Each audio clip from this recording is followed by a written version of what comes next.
اہل مکہ نے جو سلوک کیا وہ کسی سے بھی مخفی نہیں ہے.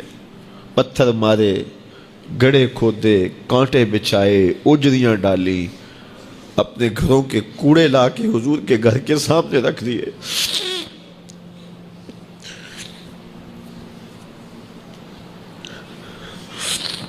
یہ کس چیز کی سزا دے رہے تھے میرے حضور کو؟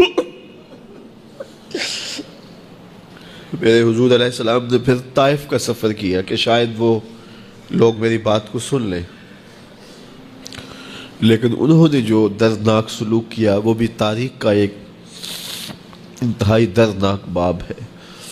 انہوں نے اوباشوں کے ہاتھوں میں پتھر دیے اور جس راستے میں میرے حضور نے گزرنا تھا ان کو اس راستے پہ کھڑا کر دیا اور کہا ان پہ سنگ زنی کرو، اور وہ آقا کریم پہ پتھر مارتے، حضور کے پاؤں پہ پتھر مارتے.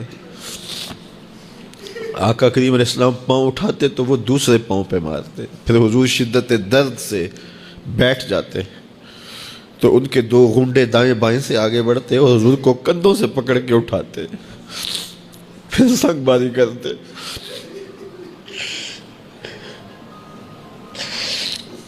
نالین حضور کے خون سے بھر گئے. عذاب کے فرشتے حضور کے پاس آئے کہ اگر آپ بد دعا بول دیں تو ابھی ہم ان پہاڑوں کو جوڑ دیتے ہیں اور یہ طائف کے لوگ پس جائیں گے ان پہاڑوں کے درمیان، آسمان سے پتھر اتریں گے، ان کے سر کچل دیے جائیں جنہوں نے آپ کو دکھ دیے. اب صحابہ جو ساتھ تھے انہیں بھی شدید آرزو تھی کہ حضور ان کے لیے بد دعا کریں، انہوں نے بڑا دکھ دیا. تو پھر حضور کے ہاتھ اٹھ گئے. صحابہ کا خیال یہ تھا کہ ابھی حضور کی زبان کھلے گی اور بد دعا کے لفظ نکلیں گے اور یہ پیس دیے جائیں گے، لیکن جب وہ لب کھلے، وہ پتلی پتلی گلے قدس کی پتیاں، وہ لب ہائے دور جب کھلے تو لفظ کیا تھے؟ اے اللہ میری قوم کو ہدایت دے دے، یہ مجھے جانتی نہیں. اور کہا کہ مجھے ان کی نسلوں سے ایمان کی توقع ہے. باپ کا انتقال حضور کے اس دنیا پہ قدم رکھنے سے پہلے ہی ہو گیا تھا. ابھی شکم مادر میں تھے کہ حضرت عبداللہ کا انتقال ہو جاتا ہے. در یتیم پیدا ہوئے ہیں. 6 سال کی عمر میں ابوا کے مقام پر ریت کے ٹیلے آئے تو وہاں سیدہ آمنہ کی طبیعت خراب ہو گئی اور پھر لمحے بھی زندگی کے آخری ہیں. سیدہ آمنہ نے محسوس کر لیا کہ یہ میری آخری سانسیں. سیدہ پاک نے حضور کے سر پہ ہاتھ رکھا اور روتے ہوئے کہا کہ بیٹا ہر نئی چیز نے پرانا ہو جانا ہے، ہر باقی نے فنا ہو جانا ہے. میں بھی جا رہی ہوں، وَذِكْرَ بَاق وَوَلَدْتُ طُهْرًا، لیکن میرا ذکر نہیں مٹے گا اس لیے کہ تیرے جیسا ستھرا بیٹا چھوڑ کے جا رہے ہیں. یہ آخری لفظ تھے سیدہ پاک کے کہ سیدہ آمنہ سلام اللہ علیہا کا انتقال ہو گیا. خیر حضور ماں سے لپٹ گئے. امی آپ آگے بولتی نہیں ہیں، لیکن خاموش ہو گیا تھا چمن بولتا. حضور نے وہیں پھر اپنی ماں کی تدفین کی. تدفین کے بعد ام ایمن کے ساتھ سواری پر بیٹھ جاتے ہیں اور چمٹ جاتے ہیں ام ایمن کے ساتھ، اور وہ جا کے حضرت عبد المطلب کے سپرد کر دیتی ہیں. تو حضرت عبد المطلب حضور کو آغوش میں لے کے بڑا روئے اور ام ایمن سے کہا کہ میرے اس بیٹے کا تم نے خاص خیال رکھنا ہے. اور پھر انہوں نے اتنا خیال رکھا کہ میرے حضور فرمایا کرتے تھے ام ایمن میری ماں کے بعد میری ماں ہے. 2 سال کے بعد حضرت عبد المطلب کا بھی انتقال ہو گیا. ابن حشام کے یہ لفظ سینہ چیرتے ہیں کہ جب امیر قریش کا جنازہ اٹھا تو سارا مکہ جنازے کے لیے امڑ آیا، لیکن لوگوں نے 8 سال کے ایک بچے کو دیکھا جو دیواروں سے لپٹ لپٹ کے رو رہا تھا. آج یہ سہارا بچھن گیا تھا. پھر چچا کی کفالت میں آئے. پھر ایک وقت آیا کہ وہ بھی اس دنیا کو چھوڑ گئے، اور اسی سال حضور کی اہلیہ کا انتقال بھی ہوا، اور اس سال کا نام عام الحزن، دکھوں کا سال رکھا. جو امت کے حق تھے حضور نے وہ ادا کیے. لیکن امت کے ذمے جو حقوق تھے پیغمبر کے لیے، آج امت نے سوچنا ہے کہ امت نے کیا وہ حقوق پورے کیے؟ جس طرح طائف کے بازاروں سے لے کے مکے کی گلیوں تک اذیتیں سہی، تکلیفیں گوارا کی، مقاومتیں، مخالفتیں، نکتہ چینیوں کے طوفان، ناموافق حالات کے جکڑ، اذیتیں، کسے ہوئے آوازیں، کیا کچھ نہیں تھا۔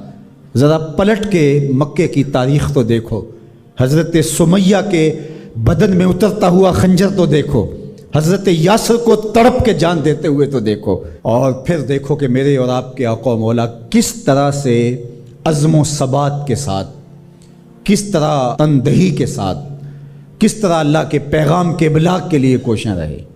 گھر میں فاقے تھے، کئی دن تک چولہا نہیں جلا، لیکن تبلیغ کے تسلسل میں فرق نہیں آیا، اور پھر تبلیغی عمل کو کسی غرض سے بھی ملوث نہیں ہونے دیا۔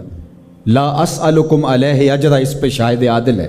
قیامت تک اپنی نسل کے لیے صدقہ بھی حرام کر دیا، زکوٰۃ بھی حرام کر دی، کہ میری نسل بھی تم سے کچھ نہیں لے گی، میں محض اللہ کی رضا کے لیے تم تک پیغام حق کا ابلاغ کیا ہے۔ جو حق تھا حضور کے ذمے امت کا، اس کو ادا کیا۔ اب امت کے ذمے جو حق ہیں، ذرا امت ایک لمحے کے لیے سوچے کہ وہ حق ادا کیا۔ سب سے پہلا حق جو امت کے ذمے عائد ہوتا ہے وہ ہے ایمان بالرسول، نبی پر ایمان لانا۔ ایمان لانے کا مطلب کیا ہے؟ تسلیم کردن، گردن نہادن، سر تسلیم خم کر دینا، یہ ہے ایمان۔ اپنی خواہش ترک کر کے جس کو مان لیا ہے اس کے لیے گردن جھکا دینا۔ تیرے ہندیاں سندیاں محبوبہ، میں کافر ہوا جے میں ہوا۔ دوسرا تقاضا اتباع ہے، اور وہ ایمان کا تقاضا بھی ہے۔ رسول کو ماننے کا مطلب یہ ہے کہ رسول کی مانی بھی جائے۔ یہ کیا ماننا ہوا کہ خواہش اپنی ہوئی، ساری زندگی اپنی مرضی کے مطابق گزاری، شادی بھی ساری اپنی مرضی کے مطابق، ساری رسمیں ہندوانہ کی، صرف ایجاب اور قبول، پھیرے نہیں لگوائے۔ وہاں کہا چلو یہاں ہم دین کا ٹچ دے دیتے ہیں، وہاں چلو تدفین کا مرحلہ آیا تو جلاتے نہیں ہیں، کفن پہنا دیتے ہیں اور تدفین کر دیتے ہیں چونکہ ہم مسلمان ہوتے ہیں۔ فیکٹری کے اندر جو کچھ ہو رہا ہے وہ سارا بینک سے لمٹیں چل رہی ہیں، وہ سارا جو ہے وہ اللہ سے اعلان جنگ ہے، اور باہر نمائش کے لیے دسترخوان لگایا ہوا ہے کہ ہم غریبوں کو کھانا کھلا رہے ہیں۔